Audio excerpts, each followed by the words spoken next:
نصب عليها ومعيشها خدامه لامه واخته، باع عفشها والشبكه طلعت فالصو، خلاها تجيب له قرض باسمها وضربها علقه، سرق الفلوس اللي اخدتها عشان تساعد بيها اهلها، وكان هياخد فلوس من الشخص اللي اتحرش بيها مقابل انه يتنازل عن حقها.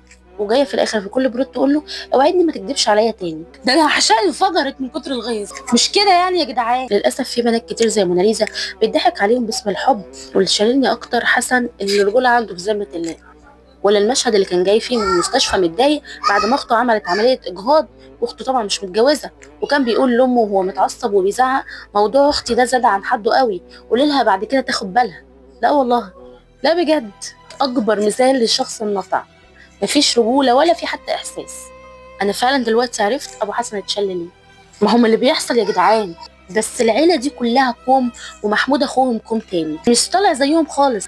انا مستغربه ازاي ده اخو حسن، بس انا ملاحظه حاجه، انا حاسه ان محمود اخو حسن هيتجوز موناليزا، ولا انتوا رايكم ايه؟